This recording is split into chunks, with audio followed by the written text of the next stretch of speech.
जय श्री कृष्णा। राधे राधे दोस्तों मेरे यूट्यूब चैनल भक्ति भावना में आपका स्वागत है। दोस्तों, जैसा कि आप सभी जानते हैं कि अपने पिछले 2 वीडियो में मैंने आपसे चर्चा की थी कि कैसे हम रोज़मर्रा के दिन रोज़मर्रा में होने वाली छोटी छोटी बातों से कैसे हम अपने नन्हे से लड्डू गोपाल को खुश रख सकते हैं। आज मैं आपसे कुछ और छोटी छोटी बातें शेयर करूंगी जिनसे हमारे कान्हा जी बहुत खुश होते हैं। एक तरह से देखा जाए तो लड्डू गोपाल भगवान कृष्ण के बाल स्वरूप हैं और भगवान की ही तरह पूज्य हैं। मगर जब हम उन्हें अपने घर में ले आते हैं और उनकी सेवा करने लग जाते हैं तो वे हमारी संतान के स्वरूप ही हो जाते हैं। जिस प्रकार हम अपने बच्चों का हर प्रकार से ख्याल रखते हैं, उसी प्रकार हमें अपने नन्हे से लड्डू गोपाल का भी ख्याल रखना चाहिए। देखा जाए तो हम भगवान की संतान हैं और वे हमारा पालन पोषण करते हैं, मगर जब हम लड्डू गोपाल को अपने घर में ले आते हैं तो ये हमारी जिम्मेदारी हो जाती है कि हम सही ढंग से उनकी देखभाल करें। दोस्तों, कितने सौभाग्य की बात है कि प्रभु स्वयं हमारे घर में हमारी संतान के रूप में वास करते हैं और जैसे हम उन्हें रखते हैं उसी प्रकार ही वे रहते हैं।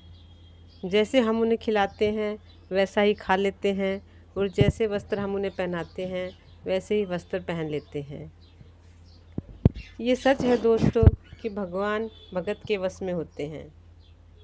हमारे अपने बच्चे अपना मनपसंद खाना खाते हैं और अपने मनपसंद कपड़े भी पहनते हैं, मगर छोटे से कान्हा जी को हम जैसे रखना चाहते हैं वैसे ही वो रह लेते हैं और कभी हमसे कोई शिकायत नहीं करते।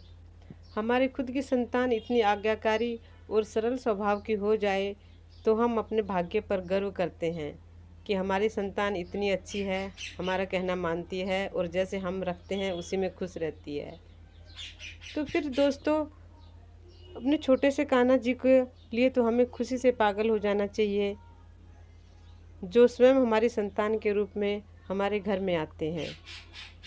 दोस्तों, हम अपने बच्चों के लिए जीवन भर कितना कुछ करते हैं, फिर भी वृद्धावस्था में वो हमारा ठीक ढंग से ख्याल भी नहीं रखते और कभी कभी तो हमें असहाय अवस्था में छोड़कर चले भी जाते हैं।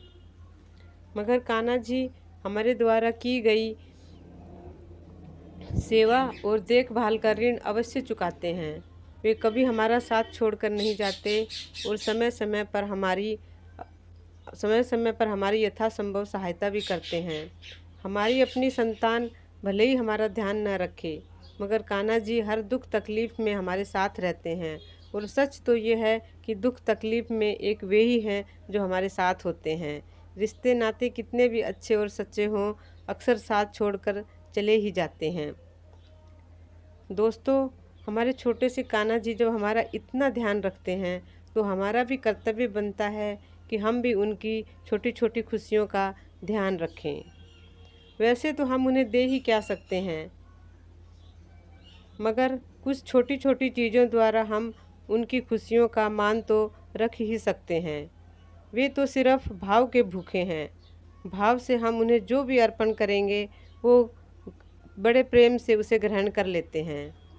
सिर्फ थोड़े से प्यार के बदले वे सर्वस्व रूप में हमारे हो जाते हैं। दोस्तों, अपने पिछले वीडियो में मैंने आपसे बताया था कि किस तरह वे तुलसी के पौधे के नीचे बैठकर खुश हो जाते हैं और बाज़ार से लाई हुई एक छोटी सी टॉफ़ी पर भी वे फूला नहीं समाते। तुलसी तो कान्हा जी को अति प्रिय है, इसलिए हमें रोज़ उन्हें 2 तुलसी के पत्तर अवश्य अर्पित करने चाहिए और उन्हें जो भी चीज़ हम खिलाते हैं, उन्हें भोग लगाते हैं, उसमें भी यदि तुलसी पत्तर डाल दिया जाए तो वे अति प्रसन्न होते हैं। दोस्तों, अब मैं आपको एक चीज़ के बारे में और बताती हूँ जो कान्हा जी को अति प्रिय है, वो है माखन। जी हाँ, माखन कान्हा जी को बहुत पसंद है, इसलिए हफ्ते में 1 या 2 दिन उन्हें माखन का भोग जरूर लगाना चाहिए। माखन अगर घर का बना हुआ हो तो उन्हें बहुत अधिक प्रिय होता है। घर में माखन बनाना कहाँ मुश्किल है। मलाई सहित दूध का दही जमा दें और अगले दिन उसे मथ कर उसमें से माखन निकाल लें। एक आधी कटोरी माखन तो निकल ही आएगा। और हमारे कान्हा जी तो इतने में ही खुश हो जाते हैं। सुदामा जी के आधे चावल के दाने पर उन्होंने तीनों लोग लुटा दिए थे। फिर माखन तो उन्हें अति प्रिय है, बस उसमें आपका सच्चा भाव होना चाहिए, फिर तो बिना मिश्री के भी हमारे कान्हा जी को वो माखन मीठा लगेगा। दोस्तों, हम अपने बच्चों के लिए उनके मनपसंद खिलौने और कपड़े लेकर आते हैं, फिर कान्हा जी के लिए क्यों नहीं। समय समय पर हमें उनके लिए भी कपड़े और खिलौने लाने चाहिए, खासकर तब जब हम अपने बच्चों के लिए लेकर आते हैं। हमारे लिए तो सारे बच्चे एक बराबर होते हैं, हम सब के लिए समान रूप से चीज़ें लेकर आते हैं। किसी भी बच्चे को हम टाल नहीं सकते, फिर कान्हा जी को कैसे टाल सकते हैं। मैं तो कहती हूँ कि जब भी आप अपने बच्चों के लिए कोई चीज़ खरीदें तो सबसे पहले कान्हा जी के लिए खरीदें। चीज़ भले ही महंगी ना हो, परंतु सच्चे मन के भाव से खरीदें। महंगे कपड़े आप उनके लिए नहीं खरीद सकते, कोई बात नहीं, आप अपने घर में उनके लिए कपड़े सिल सकते हैं और अपने हाथों से आप उनके लिए जो भी चीज़ बनाएंगे उससे वे अत्यंत प्रसन्न होंगे। उन्हें बाज़ार की चीज़ से विशेष लगाव नहीं होता। अगर हम अपने हाथों से उनके लिए कुछ बनाते हैं, चाहे वो खाने की चीज़ हो या उन्हें पहनाने का वस्त्र हो, तो वे अत्यंत प्रसन्न होते हैं। बाज़ार की बनी हुई चीज़ तो बेचने के भाव से बनाई जाती है, उसमें किसी का प्यार समाहित नहीं होता।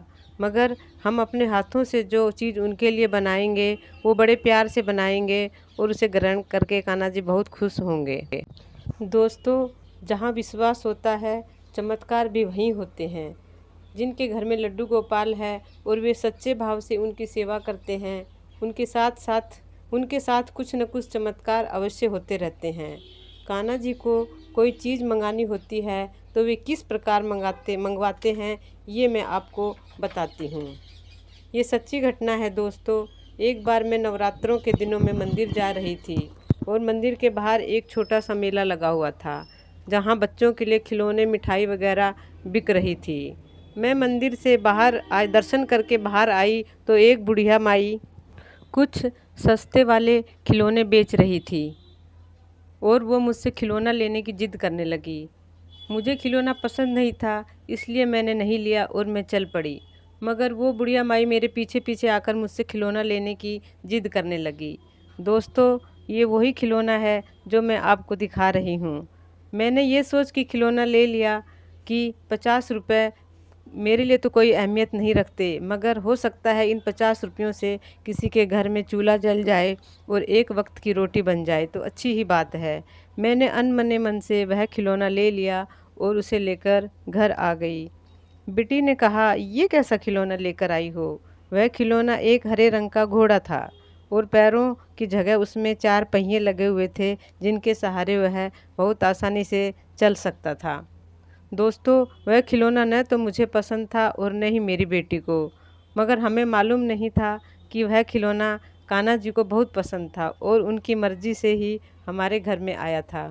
मेरी बेटी ने पैकिंग खोली और न जाने उसके मन में क्या ख्याल आया कि उसने कान्हा जी को उस घोड़े पर बिठा दिया।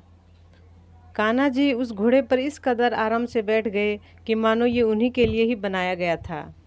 उस दिन से आज का दिन है, एक भी दिन वे घोड़े पर बैठे बिना नहीं रहते।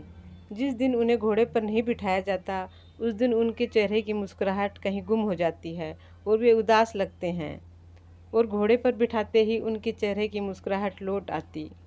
दोस्तों, जो लोग सचमुच अपनी संतान मानकर उनकी सेवा करते हैं, उनके चेहरे पर आए हाव भाव से जान जाते हैं कि कान्हा जी खुश हैं या उदास। सुबह शाम उन्हें घोड़े पर न बिठाया जाए तो वे नाराज़ से लगते हैं और बिठाते ही खुश।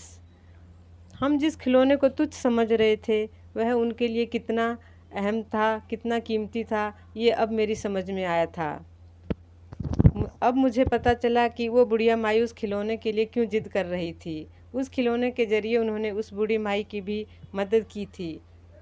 दोस्तों, जब कोई गरीब आपको कभी कोई चीज़ खरीदने की मिन्नत करे तो आप खरीद लिया करें, भले ही वह आपको पसंद हो या ना हो, चाहे आपके काम की हो या ना हो। अगर आपकी छोटी सी खरीदारी से किसी के घर में एक वक्त की रोटी बनती है तो ये मौका मत चूकिए। भगवान 56 भोग लगाने से प्रसन्न नहीं होते, वे प्रसन्न होते हैं किसी गरीब और ज़रूरतमंद की सहायता करने से। दोस्तों, आज की वीडियो में बस इतना ही।